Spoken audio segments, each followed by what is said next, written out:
The grandfather clock in the corner of Grandma Rose's living room struck 3, its deep chimes echoing through the tense silence. I sat quietly on the antique sofa she'd loved so much, watching my brother Marcus pace back and forth like a prosecutor ready to deliver his killing blow. Around me, our entire family had gathered for what Marcus called an emergency meeting about Grandma's estate. Mom dabbed her eyes with a monogrammed handkerchief, one of Grandma's last gifts to her. Dad sat rigid in his armchair, his jaw clenched. Aunt Patricia and Uncle David whispered in the corner, shooting suspicious glances my way. I'm Emma Sullivan, 29, the youngest grandchild and apparently, according to my brother, a thief. I've called everyone here today, Marcus announced, his voice dripping with fake solemnity, because something terrible has happened. Something that would break Grandma's heart if she were still with us. I fought the urge to roll my eyes. Marcus had always been theatrical, especially when he thought he had the upper hand. As the eldest grandchild and successful corporate lawyer, he was used to commanding attention, to being believed without question. 2 days ago, he continued, while doing an inventory of Grandma's belongings, I discovered something shocking. He paused for effect. The safe in her study, the one where she kept her most valuable possessions and emergency cash, had been emptied. $100,000 gone. Gasps filled the room. Aunt Patricia clutched her pearls. Mom started crying harder. But how? Uncle David demanded. Only family knew about that safe. Marcus's eyes locked onto mine, cold and triumphant. Exactly. And only one person was here regularly in Grandma's final weeks. Only one person had unlimited access to the house, to the safe. All eyes turned to me. I kept my expression neutral, even as my heart pounded against my ribs.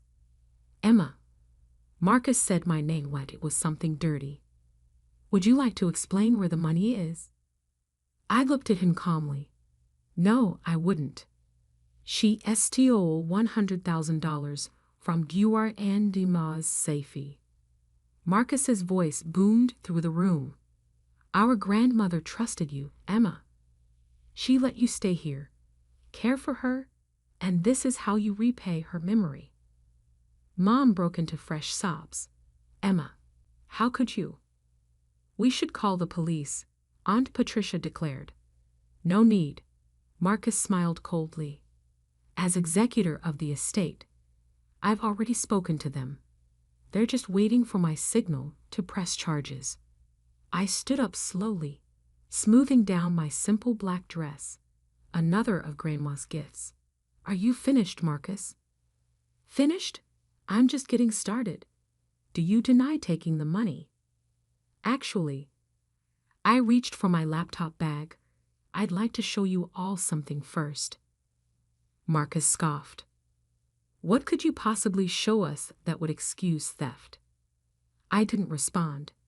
Instead, I walked to the large TV mounted on the wall. A smart TV I'd helped Grandma set up last year. As I connected my laptop, I could feel Marcus's confidence wavering slightly. 3 months ago, I said quietly, Grandma asked me to install a security system. She was worried about break-ins in the neighborhood. We put cameras everywhere, including her study. Marcus's face went slightly pale. The footage backs up to a secure cloud server, I continued, typing in my password. Everything is date and time stamped. Shall we watch what really happened to the money in Grandma's safe? This is ridiculous, Marcus sputtered. You're obviously trying to cover your tracks. The video started playing.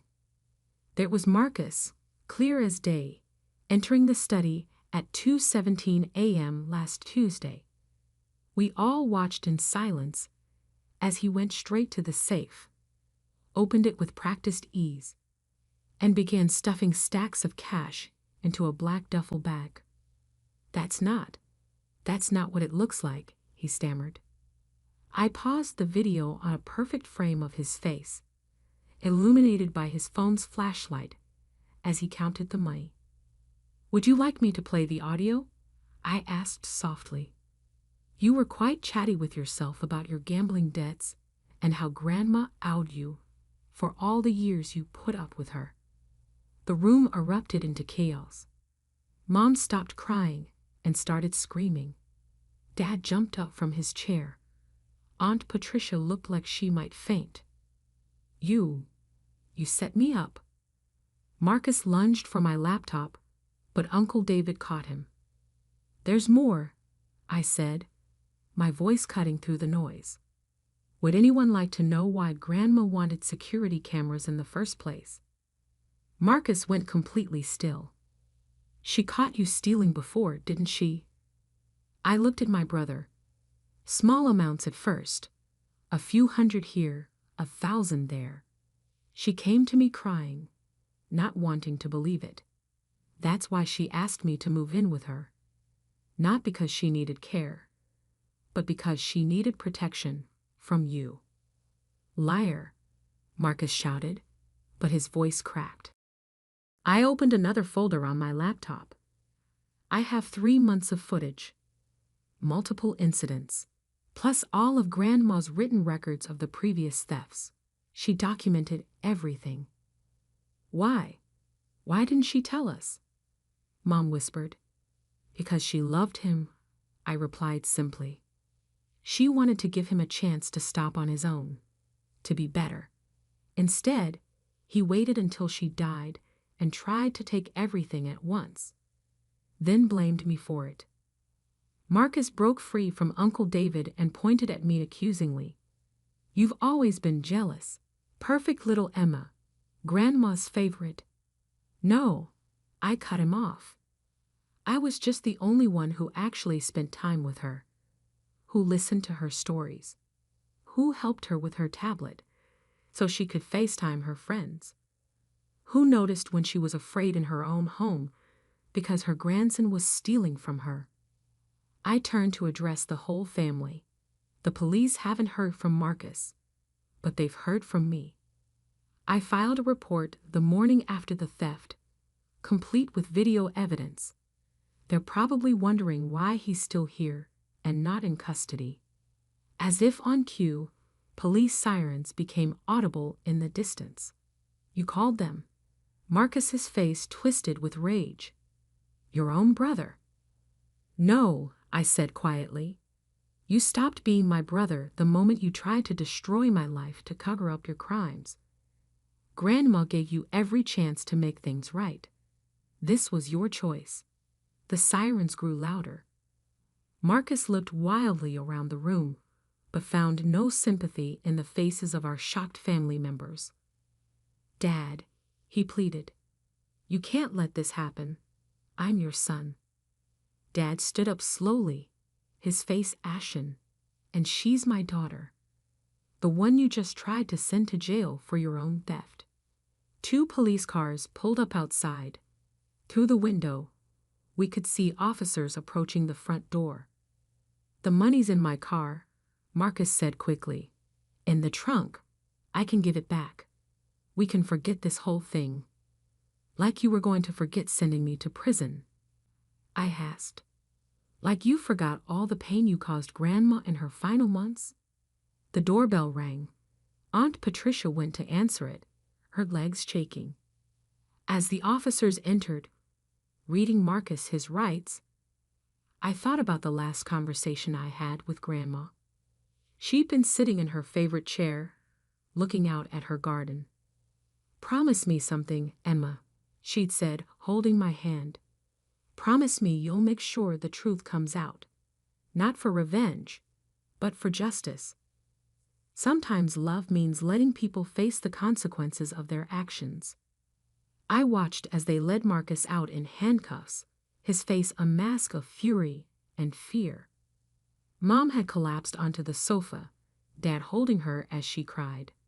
Aunt Patricia and Uncle David stood in shocked silence. "Miss Sullivan?" One of the officers approached me.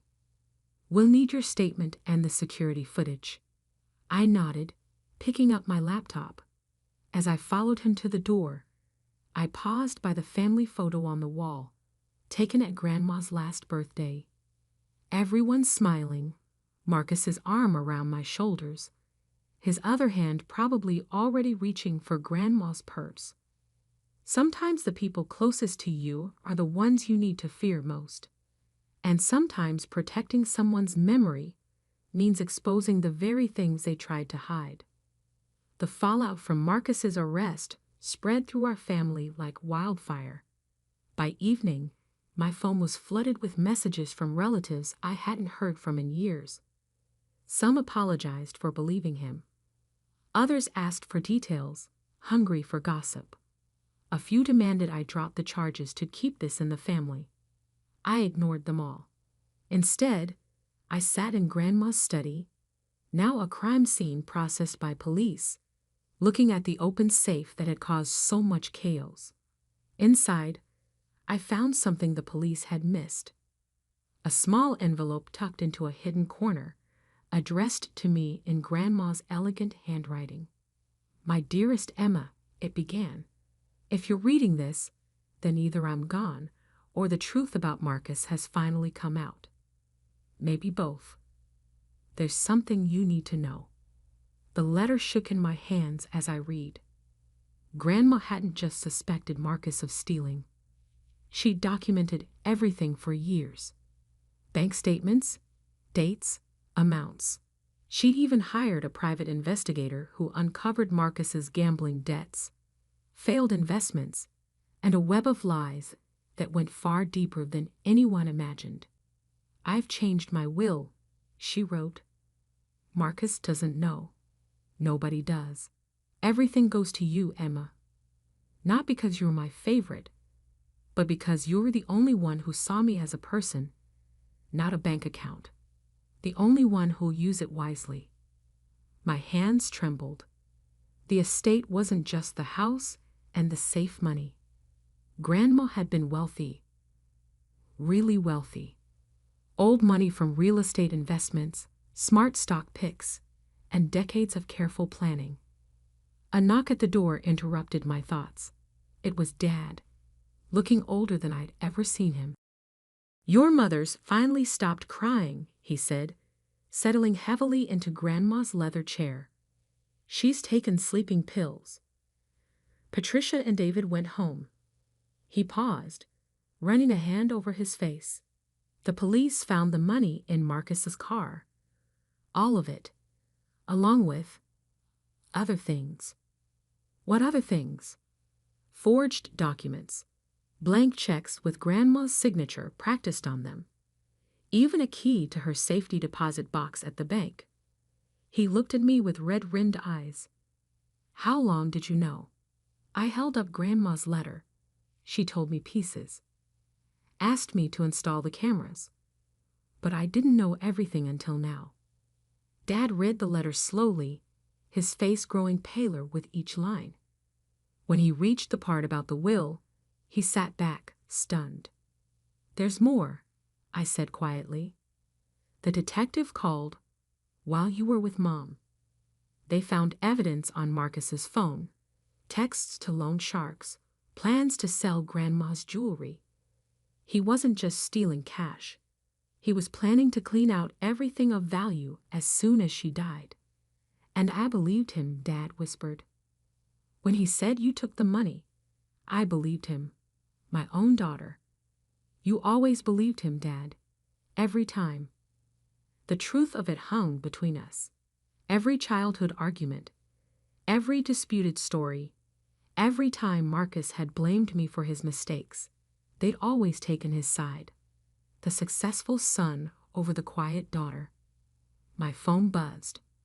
A text from Marcus's wife. "Sophie, how could you do this to him? To us? We have children." I showed it to Dad. Interesting how she's not asking how he could steal from his dying grandmother. "Sophie called me earlier," Dad said. "She's known about his gambling for years. Helped him hide it. She thought once Grandma passed, they'd have enough money to cover his debts. Instead, they'll have legal fees and probably divorce costs, I noted. The detective mentioned they're looking into her involvement too. Dad stood up suddenly. I need to show you something. He led me to his car and drove us to his office downtown. The building was empty at this hour, our footsteps echoing in the marble lobby. In his office, he unlocked a filing cabinet and pulled out a thick folder. Marcus came to me 6 months ago, he said, spreading documents across his desk. He wanted to buy out my share of the family business. Said he had investors lined up. The paperwork looked perfect. I scanned the documents, my blood running cold. Dad, these signatures, they're forged. These investor names, they don't exist. I know that now. He sank into his chair. He was going to use Grandma's money to make the first payment, then probably strip the company's assets to pay his gambling debts. Did you sign anything? No. Something felt off. I told him I needed time to think. Dad's voice broke. My own son was going to destroy everything I built. And when I hesitated, he went after you instead. Just then, my phone rang, an unknown number. It was Mr. Patterson, Grandma's attorney. Emma, I've just filed the will with the court, he said without preamble. But there's been a development. Marcus's wife is contesting it, claiming your grandmother was coerced. They're demanding an emergency hearing. I put the phone on speaker so Dad could hear. They don't have grounds, Patterson continued. The will is ironclad. Your grandmother knew exactly what she was doing. But what? They're claiming you manipulated her. That the security cameras were part of a plan to control her, isolate her from family. They're trying to paint you as the abuser. Dad's face hardened. Like hell they are. I need you both at my office first thing tomorrow, Patterson said.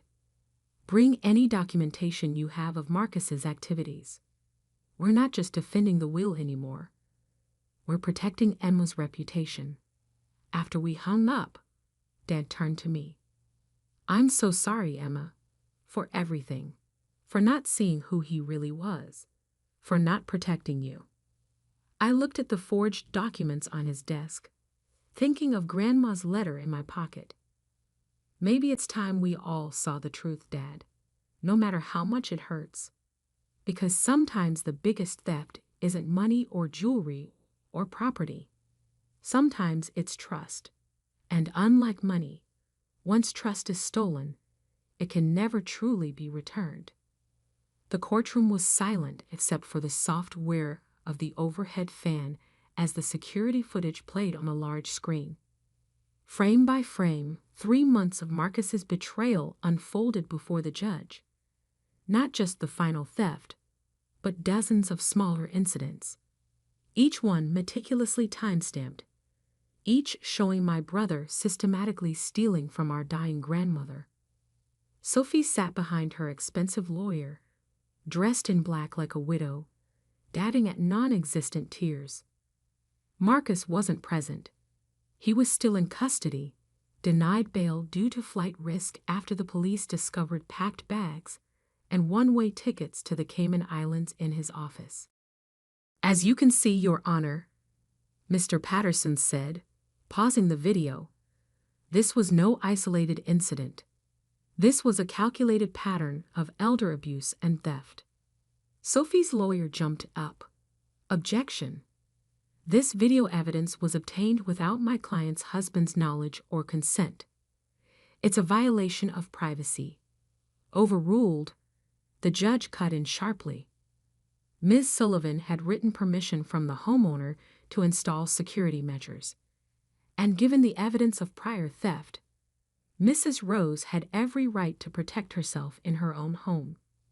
I sat straight-backed beside Mr. Patterson, wearing one of Grandma's vintage brooches, a small silver rose she'd given me on my 25th birthday. "For my Rose," she'd said, "who blooms quietly, but beautifully." The next hour was a parade of revelations. Bank statements showing Marcus's gambling losses. Credit card bills revealing secret loans. The private investigator's report detailing how deep the deception went.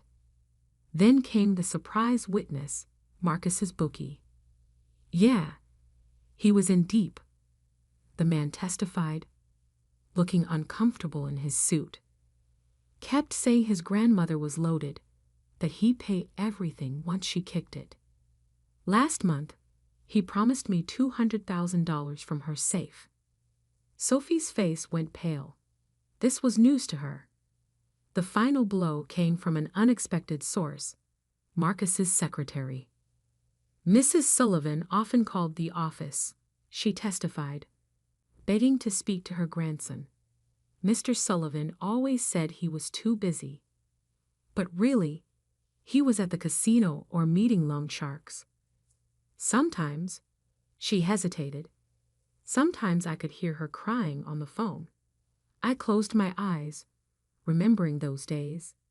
How Grandma would sit by her phone, waiting for calls that never came. How she'd make excuses for him, even as she asked me to install more cameras." The judge called a brief recess. In the hallway, Sophie approached me, her designer heels clicking on the marble floor. "We can still fix this," she hissed. "Drop the charges, split the inheritance. Think about my children, your niece and nephew." I looked at her calmly, "Like you thought about Grandma when you helped Marcus steal from her, or when you planned to contest her will with lies about me. You don't understand." She grabbed my arm. "We need that money. The lifestyle we live, the kids' private schools, built on theft and lies." I pulled away. "No wonder Marcus thought he could get away with anything. You enabled every bit of it." Dad appeared beside me. "Sophie, that's enough. Go back to your lawyer." She glared at us both. "You'll regret this, all of it."